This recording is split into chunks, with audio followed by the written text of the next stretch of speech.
주거의 형태 중 가장 많은 부분을 차지하는 것은 전세인데요. 임차인 본인의 돈만으로 전세를 구하는 분은 별로 없죠. 대부분이 대출을 받아서 진행하는데 오늘은 그중 많은 분들이 원하고 찾는 안심 전세에 대하여 알아봅니다. 안심 전세 조건부터 말씀드리면 전세 보증금은 수도권의 경우 7억 원 이하, 그 외 지역은 5억 원 이하여야 합니다.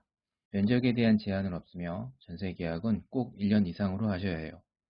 입주를 하려는 주택에 위반 건축물이 기재되어 있거나 경매 신청, 압류, 가압류, 가처분, 가등기 같은 권리 침해가 없어야 합니다. 이러한 문제가 없다면 보증금의 80%에서 90% 한도 내에서 무주택자는 최대 4억 원까지, 1주택자는 최대 2억 원까지 대출이 가능합니다.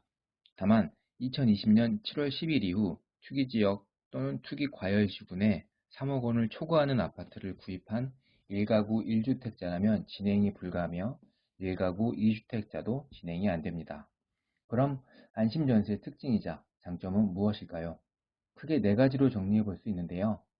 우선 청년이나 신혼부부라면 최대 90%까지 대출이 가능합니다.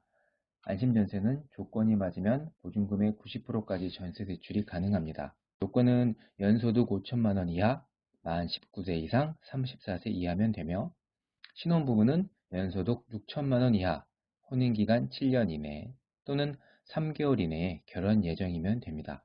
다음은 대출에 관한 조건 및 특징입니다. 안심전세 대출은 소득이 없어도 대출이 가능합니다. 소득이 없는 무직자이거나 소득은 있지만 서류상 증빙이 어렵더라도 신용카드 사용 내용 등으로 추정소득을 잡아 신용등급에 문제만 없다면 대출 진행이 가능합니다. 다만 담당 직원의 판단에 의해 가능 금액과 가능 여부가 달라질 수 있으니 발품, 손품 생각하셔야 합니다. 대출 금리는 취급하는 은행과 심지어 같은 은행이지만 지점에 따라서도 조금씩 다르며 대출 금액이나 각종 우대금리에 따라 또 한 번 달라집니다. 금리 역시 몇몇 지점들과 필수적으로 비교해 봐야 합니다.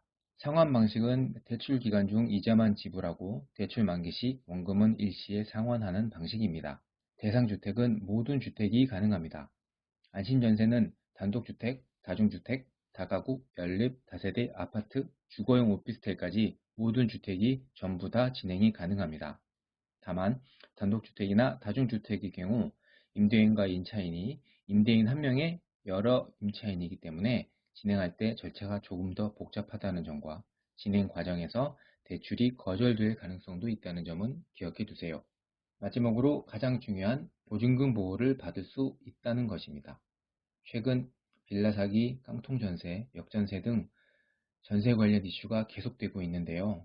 안심 전세의 경우 전세 대출을 진행할 때 전세 보증금 반환 보증에 자동 가입됩니다. 만기 시 임대인에게 보증금을 돌려받지 못할 경우 주택도시보증공사를 통해 보증금을 돌려받을 수 있는데요. 요즘 같은 상황에서는 거의 필수 가입이기도 합니다.